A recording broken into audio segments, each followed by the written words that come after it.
Come on. There we go. With Kamala Harris's exit from the Democratic Party's race primary, there have been some hurt feelings floating about. Some of her group, what do they call it? K-Hive. Not to mention some other people who, for the most part, for whatever reason, bound with her. Now, if I'm being brutally honest, I have no idea why Kamala Harris was even in the race, with the exception of just rank getting ahead, rank opportunism, and careerism. But I have no idea what she stood for. I don't know what justice means any more than I know what hope and change means. But there may be people who, for whatever reason, identified with her along the lines of gender lines or along the lines of racial lines, whatever that racial line is. I don't personally get it, but I don't have to get it. I just know that some people are having some really tough time dealing with her exit from the race. I've heard people scream, "Where's the diversity?" In which case, I'm like, what are you talking about? We have a semi-Native American already in the race. What do you mean diversity? But that's not enough. Her law license apparently is not enough for them. So I've heard people scream diversity. I've heard people say that it was an issue of racism for the reason why Kamala Harris is no longer in the race. And hurt feelings. Hurt feelings. I'm going to let a woman talk about this. And I'm going to let her stand in for some of the commentary that I've been seeing on this front. And at the end of that, I'm going to give my opinion on this. But stuff like this. Stuff like this. Vote for Women unisex t-shirts are here. The store is open and ready for anyone requested. We'll donate 10% of every sale to Emily's List. Post total at the end of inventory. And right here, fuck Bernie, fuck Trump, vote for women. And this is femalepuration.net. It's rank tribalism. I think I tweeted back, I'm like, this is terrifying. Ultimately, this is fallen out of an airplane, ripped dress, spear in hand, tribalism that doesn't care about policy, that doesn't care about issues of class or other. It's just put a woman in office. That's all I want. I'm not saying that everybody who's voting for Kamala is like that, but yes, we have to be honest. Those people are out there who are very militant about their beliefs. I mean, after all, you had a large section of people who didn't vote for Obama that was in the Democratic Party who were, Pumas. Party unity, my ass. That was under the Hillary Clinton camp. And so Kamala Harris's 3% is very angry and upset. And they don't believe that she got a fair shake. I will give the perspective of one, and I will give my own perspective of this particular issue. On issues that involve race, I like to get involved to get my particular point of view. And in saying that, I know that's a little weird. I mean, ultimately, all races are relative to one another, so it's not necessarily that there's one absolute and everything else is relative to that particular one. Everybody bumps around in their particular view and space of the world. But you know what I mean. Democratic Party primary, an African-American-ish person is out of the race. And this had a large reverberation, more than I thought it would have, considering where and how far Kamala Harris had fell at that point in the race. Nevertheless, here we are. Let's talk about it. Kamala Harris is out of the race, and people are pissed off. And I will give you their point of view, and I will give you mine. Welcome to the Soapbox.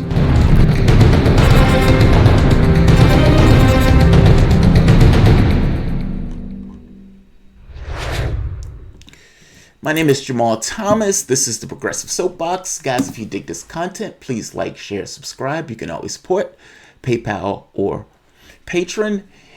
So, Kamala Harris is out of the race. And look, I wasn't a supporter of Kamala Harris. And it is true that I look at this stuff almost as if it's a game space because it's a competition. So within the context of that competition, we have a very specific aim that we're trying to accomplish, and Kamala Harris being out of the race helps me in the terms of my aim. So if I am smiling or if I'm laughing when I'm talking about this, intellectually, I'm sorry your candidate was out, especially if you earnestly and for whatever reason was bound to her. By the same token, she was a horrible candidate. Now, then let me read theirs. In light of Harris' rather sudden end to her historical campaign, I want to express my sympathies to her supporters because she really did get a raw deal. This Kamala is a cop meme wasn't about opening up a nuanced discourse about progressive views on law enforcement. It was about giving douchey white dudes an excuse to claim self-righteousness while dunking on a black female candidate. Now, to be very clear, Kamala Harris came in as, I'm the cop. That was, the meme was created for all intents and purposes by her. Now, the moment that you say that, you're going to get reviewed in regards to what you were doing from the standpoint of your office. Laughing at truancy violations, meaning a homeless mother, and you're threatening that homeless mother with jail because she can't keep her kids in school, as if the kids in school is the issue. The issue is the fact that she's homeless, and giggling about it makes it worse. Locking people up for pot and giggling about it makes it worse. And keeping a person on death row when the judge is telling you to let him out gets across issues of character. She opened that door. And by the way, they weren't white dudes, or at the very least, all of them weren't. I was one of that bunch. Right here. I had some, and she's talking about KHAV. The KHAV got increasingly toxic, but frankly, I think I learned a response to the constant trolling from the worst dudes of the left who use self-righteousness as a cover for the uglier attitudes about black women. Ultimately, they're trolling them on issues of policy, but really, underneath it all, they're just racist. They're just racist and sexist. All right, we hit that note.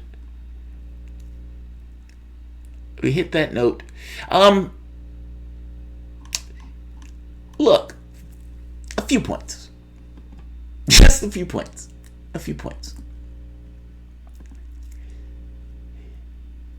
First,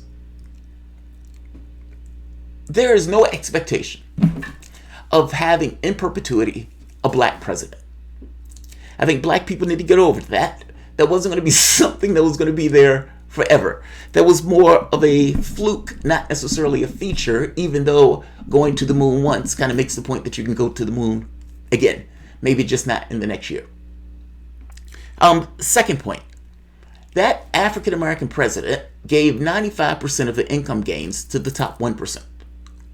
That's what that African American president did. Now think about what that means. All of the labor that the people do within the context of the country, people voted him in thinking about hope and change, whatever the hell that meant. And you end up with a process of 95% of the income gains going to the top 1%, while simultaneously protecting the bankers and letting homeowners go bankrupt. Oddly enough, his blackness didn't stop him from doing that. Meaning, it is good, I suppose, that you had a person of color from the standpoint of the president, and I, as an African American, appreciate him being there in the sense of that identity spot, especially from the standpoint of where African Americans came in this country. However, it is not there to be a beauty queen. It is there to do operational things. And the catch becomes, what does hope and change mean operationally? And do you believe at the end of that administration he delivered, quote unquote, hope and change? Let me ask you this. When this took place, I don't know if you remember this. Right here. Michigan. Holding rallies. The water is tainted. And while the water is tainted, you have their kids who have been drinking lead for a period of time, people not being able to use the water from the standpoint of bathing. And Obama doesn't help in this situation, but goes there and does this. We invest. Can I get some water? Come on up here. I want a glass of water. Get a bottle. Bottle water. I want a glass of water. Everybody settle down. This is a feisty crowd. Now, it's a feisty crowd because they're having severe concerns about the inability to be able to drink the water and use the water. And the fact that their kids had been drinking the water without knowing that water was infused with lead. Later on in the speech, he says, at some point in my life, I'm pretty sure that I was eating lead chips too. Basically, hey, I ate lead and that turned out okay. You guys need to, kind of settle down with this stuff. His blackness didn't stop that, nor did his blackness help these people who vociferously voted for him. Not because he was black, but kind of as an adjunct to it, but voted for him. His blackness didn't help that. I guess my point to you is, I understand putting somebody in office that looks like you, but what does that matter if materially you're not getting anything back? Voting is a transactional process. It's not just put somebody there and that person is a beauty queen for you from the standpoint of identity. Ideally, you would think that you would use the governmental edifice to ensure that the people who are within the population are taken care of. Especially if you find yourself on the standpoint of the left. The issue is class. That's the point that I'm trying to get at. The issue is class. His blackness did not stop him from benefiting people of a particular class. So it's one thing to vote for a particular candidate because of a particular gender or identity distribution. It's a whole other thing to look at candidates as somebody who is going to be the best in my ideological political interests, not necessarily on this notion of race. Because if you're functioning at the level of race, I'm telling you, are functioning at the level of class.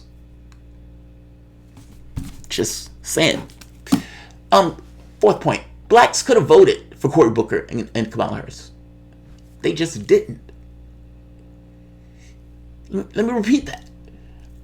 From the standpoint of diversity, blacks could have voted for Cory Booker. They just didn't. They're voting for this guy.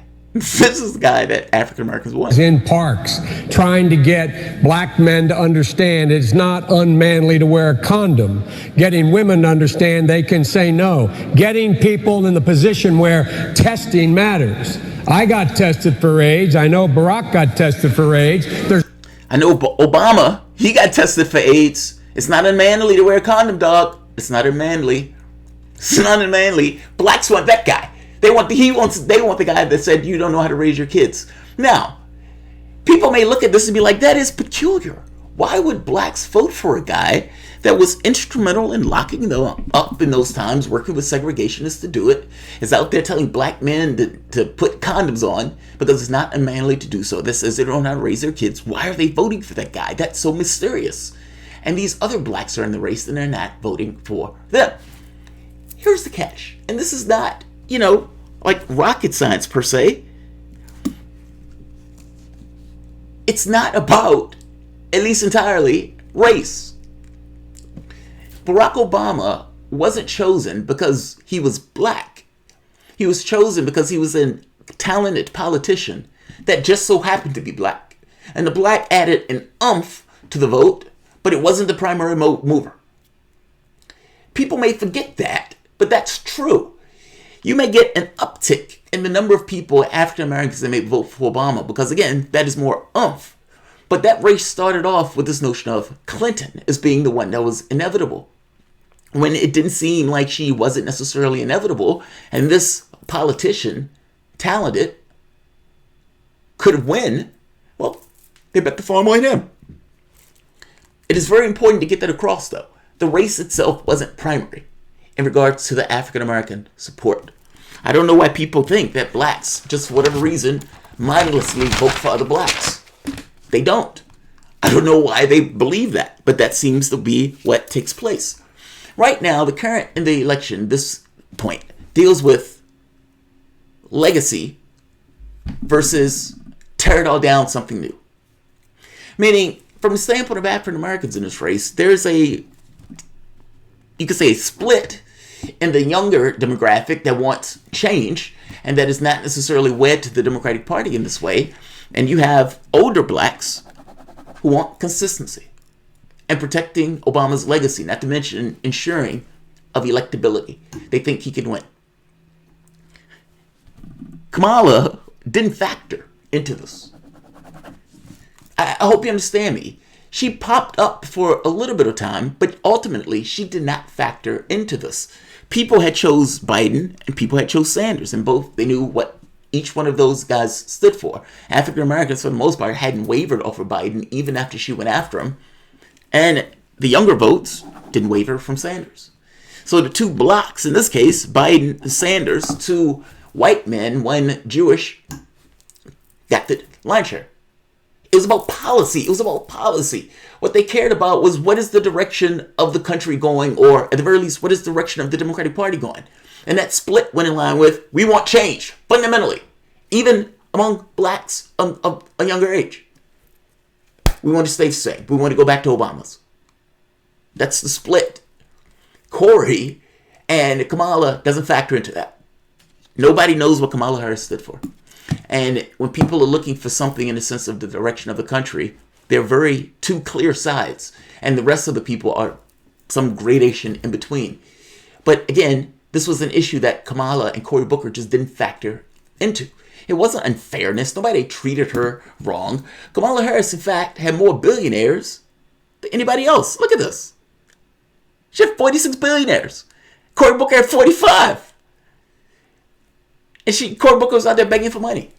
And the person who's in this post even mentioned that the billionaires treated Kamala Harris wrong. It's like, are you serious? Are you serious? The billionaires treated Kamala Harris wrong. Sure they did. Sure they did. They just kept giving her a ton of money. They just gave her a ton of money. My last point. Well, two points. Does race matter that much? Meaning, and understand what I'm asking. Does it matter even more than your material needs? Meaning, one guy, if Medicare for All, for example, let's just take one plan. It will materially benefit disproportionately the bottom section of the economy. Meaning those people who didn't go to the doctor, those people who were terrified to go to the doctor because they didn't want the bill, those people who shirked on the medication, all those people, especially many of them, people of color, benefit directly, materially, from that program. How does Obama blackness, or Kamala Harris blackness, or womanness compare to that for their demographics?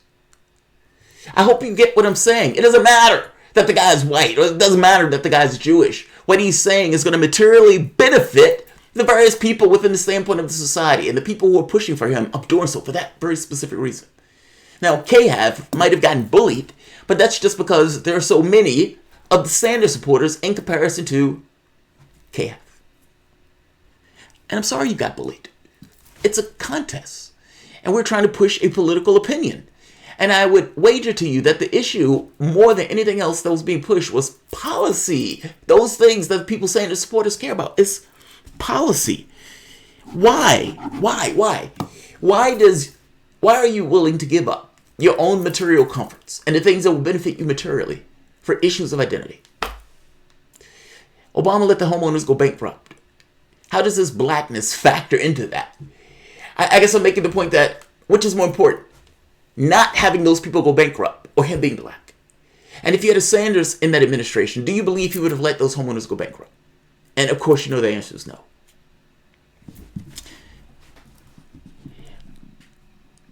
This wasn't racism. And that's my last point. I'm sorry, this wasn't racism. Kamala Harris stood for nothing. She got eviscerated by Tulsi Gabbard in that debate, and her balloon popped. The debate was the main area where people could get an opportunity to see her. And when they saw her get deflated. And seeing her get deflated in that way, she could never recover. Because ultimately, when somebody said you kept somebody on death row, that didn't deserve to be on death row, well, that looks bad. And the audience that gives that audible groan gets across how bad that is. And you have the opportunity to explain it, and you can't. Your failure lies there. You could be a prosecutor, yes. And maybe if you be a prosecutor, maybe you can't be a president from the standpoint of the left. I'm okay with that. I'm okay with that. You put people in prison and laughed about it. Yes, I'm okay with your candidate losing. Again, look, I'm not saying that, of course, there's always a probability of people who are racist or sexist or whatever. But the distribution of people who are going after your candidate, it was on policy. And she was a bad candidate. And she spent a ton of money that those billionaires were giving her to fly from point A to point B. And it was a dysfunctional campaign. The campaign came out and said as much. I guess I'm saying she just lost. And issues of diversity, there are no issues of diversity. The story is just being made out of whole cloth. Yes, there may be one or two people who are whining about this, but ultimately the lion's share of African Americans made their choice. And I don't even like one of the choices that they're making, but ultimately they did make their choice. And it wasn't for those candidates. It wasn't for those candidates. I'm sorry your candidate lost. I'm sorry your candidate lost. But she did lose all on her own merits. She lost on her own merits. Let's see, Bernie or Guillotine. Hope that you covered the Twitter thread under Tulsi wishing Kamala the best. It's a gold mine of butthurt centrist rage and delicious salty tears. You have neoliberal tears. Cue the Cartman meme. Mercedes Cali. Majin Bull, please have M. Tracy on to talk Bloomberg. Oh, that would be a good one. He's in New York. You're right. He's in New York. That would be a really good person to have on. You're absolutely right. Why can't I see this last one? Why can't I see this? Why can't I see this? Come on. There we go. You could say she's a top tiers candidate now. Yeah, they said she called distraught when she was letting her people know that she wasn't going to be in the race any longer. I don't mean to laugh. Even though I know I am. And forgive me for it. I am, I am trying to feel a particular way for those people because I myself have felt hurt at the loss. But it was a little bit different. Our loss wasn't, we were cheated in our contest in 2016. Your candidate just lost. Now, yeah, your candidate just lost. And I understand, grabbing around looking for reasons why the person lost. And it is a competitive contest. I mean, even from the standpoint of Twitter, political disposition and arguing those dispositions, they're political. They're competitive by definition. And if you're in a contest of ideas on that stuff, and those people are extremely passionate about it, and there's a lot of them, you may feel overwhelmed by that. So fair enough. But it wasn't hiding racism. It wasn't hiding racism. It's like, come on.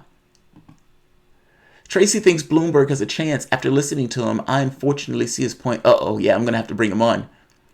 I'm going to have to bring him on. Trudy, President Sanders and Queen Tulsi 2020. That would be interesting. Ren stand for Kamala, move, bitch, get out of the way. Get out the way. All right, yeah, I'm not going to keep this long. Kamala supporters switched to Warren. That's what I thought, Trudy. I thought they were going to switch to Warren. Especially the people who are real hard on this point of, I want a woman president. I showed you the t-shirt. She was like, fuck all of these other people. I want a woman. I was like, wow, that's dangerous. Oddly erotic. Dangerous. Luca Clemente, women can say no, but Biden will grope them anyway, or really smell their hair. He would like forcibly smell their hair. All right, I'm going to end this. Guys, if you dig the content, like, share, subscribe.